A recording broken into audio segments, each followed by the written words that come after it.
avec toujours cette stratégie du diviser pour régner. Ils ont beaucoup utilisé le musulman contre le français de souche, mais à cause de la cause palestinienne, le musulman est devenu plus antisémite que le français de souche, qui a oublié Pétain depuis longtemps, et qui d'ailleurs était plutôt majoritairement gaulliste, mais enfin, ces gens ne sont pas à un mensonge près. Et aujourd'hui, se rendant compte que l'immigré réislamisé par leurs soins, hein, je le rappelle aussi, hein, et puis sur une ligne bien daéchienne, qu'ils ont fait venir pour affaiblir le français de souche et contrer Le Pen, et ben aujourd'hui ils en ont fait non plus leur allié mais leur ennemi.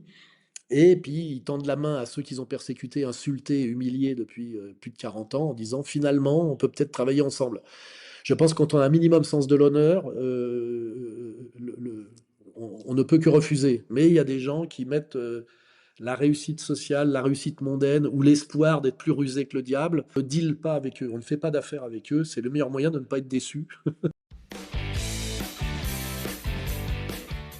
Racisme, psychophobie, le député Renaissance Charles Rodwell présente le pire du conservatisme avec le soutien du gouvernement et la bénédiction de l'extrême droite. Et aujourd'hui, on parle de la partie transphobe du projet. Cette loi attaque en particulier le droit au changement de prénom et d'état civil, qui est pourtant vital pour de nombreuses personnes trans. En effet, la transphobie administrative et les discriminations à l'emploi sont parmi les sources principales de complications pour cette communauté. On n'a jamais été autant en sécurité qu'aujourd'hui en France. C'est les stats. Alors, il y a un sentiment d'insécurité. Il y a des tensions politiques et tout qui naissent, qui font que c'est pareil, c'est toujours fluctuant. Moi, je parle d'une tendance, et tendanciellement, on n'a jamais été autant en sécurité qu'aujourd'hui en France. Par contre, c'est vrai qu'il y a un énorme sentiment d'insécurité. Mais du coup, si ce sentiment d'insécurité ne s'explique pas par l'insécurité, parce que c'est pas le cas, et ça c'est scientifique, il vient d'où? Je sais pas moi. Peut-être des discours de merde que les gens comme Sardoche ils ont, qui a un contexte médiatique en France, qui pourrait expliquer le fait que les gens ont un sentiment d'insécurité qui ne correspond pas à la réalité, genre. Je sais pas moi. Tu veux faire coucou? Oui. Qu'est-ce que tu t'es dit? Bah, j'ai envie de suivre une femme. D'accord. Est-ce que tu fais ça le soir, le matin, l'après-midi, n'importe quand? Il n'y a pas de date, il n'y a pas d'horaire. Soirée. Ok. Pour moi, la gauche, c'est un monde où, bon déjà, moi j'ai des idées très extrêmes. Je pense qu'il faut par exemple un salaire universel pour tout le monde. Genre tu donnes à tout le monde 900 € par mois. Ouais, bon, c'est ça le problème. Moi aussi, regarde, si je dis que je suis pas d'accord, pourquoi? Parce que ça voudrait dire aussi que les flemmards, tu les payes aussi. Non, non, tu veux attends, bien que tout le monde va pas travailler. Parce qu'en fait, la flemme, genre, c'est des trucs qui sont construits. Genre, personne. C'est le but de personne de rester dans sa télé toute la journée, de manger des cacahuètes. Alors, le but primaire pour un individu, c'est de faire le moins d'efforts possible. Non, le but primaire pour un individu, c'est son bonheur. Genre, partons déjà de cette base-là. Alors, si on part déjà de la base de ce que c'est qu'un humain, il cherche à faire le moins d'efforts possible pour survivre. C'est pour ça que je te dis qu'évidemment il y aurait des flemmards. C'est une idée que tu as, c'est une opinion. C'est factuel, c'est-à-dire que le but c'est de dépenser le moins possible son énergie. Quelle est ta source? Excuse-moi, tu es scientifique, tu es chercheur? Le but pour un être vivant, même pas pour les humains, c'est de dépenser le moins possible son énergie pour survivre. On est d'accord? Bah non, je pense pas. Oh, mais non, genre parce qu'on n'est pas des limaces, genre on est des êtres humains, du coup genre mais on a une conscience. Évidemment, on serait obligé d'aller partir, chasser, manger, etc. On est obligé de le faire, hein. Mais simplement utiliser le moins d'énergie possible. Tu te doutes bien qu'en tant qu'homme préhistorique, ils vont pas aller faire des marathons. Le but c'est de préserver ton énergie pour survivre. C'est vrai, on devrait annuler les Jeux Olympiques là, c'est complètement con. Mais quelle idée! Allez, je viens rejoindre la manif. C'est un concept de société, ça, tu vois. Évidemment que ça n'existait pas avant. Ouais. Ça.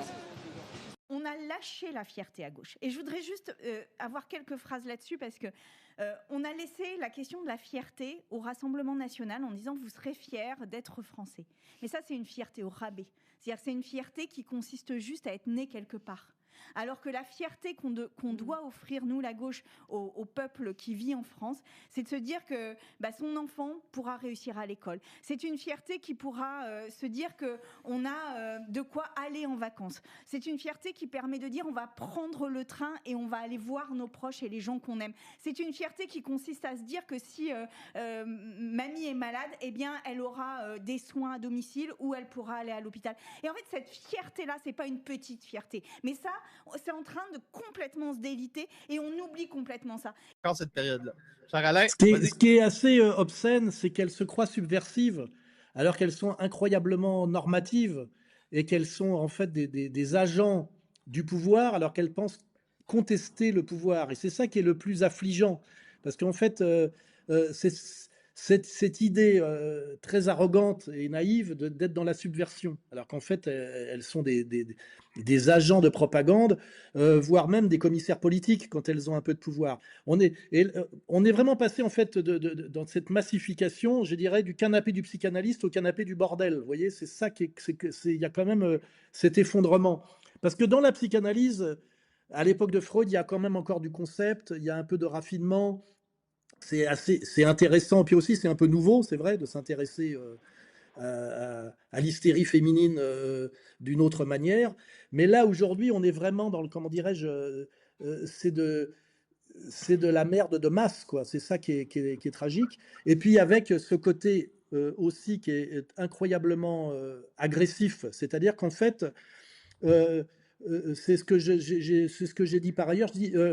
il n'y a pas de guerre des sexes, parce que s'il y avait une guerre des sexes, les hommes l'auraient déjà gagné. Il ne faut pas oublier que le pouvoir de la femme est essentiellement le pouvoir que l'homme lui donne, et que l'homme lui donne non pas par fascination pour la putain, mais par respect pour la mère. Il faut rester quand même dans cette dualité simple. Il y a deux femmes pour l'homme fondamentalement, il y a la maman et la putain. Hein. En tant qu'éducateur, éducateur spécialisé, vous avez dû... puisque vous avez dénoncé en fait l'incurie du système, vous avez dû assister à des choses aberrantes. D'un point de vue des jeunes, vous voulez dire? Oui, d'un point de vue des jeunes. Des jeunes placés, oui, bah bien sûr. Les jeunes placés, on constate des exigences absolument effroyables. Alors, il y a tous les jeunes qui veulent être placés dans tel quartier de Paris. Donc vous êtes occupé de jeunes qui vous demandaient d'être placés dans d'autres quartiers de Paris. Voilà, dans certains quartiers de Paris bien précis, avec telle personne, un cousin, dans tel département, parce que le cousin était là-bas. Il y avait des jeunes qui étaient placés, par exemple, à l'hôtel. Alors, quand j'y étais, on pouvait placer directement à l'hôtel. Après, ça a été interdit. Donc, l'aide sociale en France plaçait des jeunes, confiait des jeunes à France Terre d'Asile. Et c'est France Terre d'Asile qui les plaçait à l'hôtel. Donc, c'était un moyen dérivé de mettre les jeunes à l'hôtel. Mais les jeunes se plaignaient parce que il n'y avait pas, par exemple, d'air conditionné dans l'hôtel. Parce que la nourriture, ils avaient des exigences. Oui, parce que la nourriture n'était pas bonne. Moi, je me souviens d'un jeune que j'avais placé, donc c'était à Assemblée nationale, métro Assemblée nationale à Paris. C'était au 6e étage avec ascenseur, 25 mètres carrés meublés, vue sur la Tour Eiffel. Et le jeune m'appelle le lendemain en me disant « le lit grince un peu, donc il faudrait me changer le lit ». Et il a appelé l'association qui l'avait pris en charge. Et l'association qui avait pris en charge m'a dit, il nous a appelé en disant les lumières sont un peu vives. Ben dis non. Donc c'est des exigences un peu importantes. Donc bien entendu, moi je n'ai pas donné suite, mais le responsable aurait voulu qu'on pallie ces carences. Et puis il y a aussi un autre exemple, un jeune qui avait été placé en appartement et qui m'avait appelé en me disant que les WC étaient trop petits. D'accord. Donc voilà. Alors, de retour chez eux, la famille s'installe dans leur logement. Le rez-de-chaussée, 20 € par mois. Voilà. C'est vrai que je fais plus de grandes courses. À l'époque, on faisait des courses, on faisait des 300 €, des caddies plats. Maintenant, j'ose plus. En fait, j'ose plus mettre de l'essence et j'ose plus remplir le frigo. En fait, je fais petit à petit.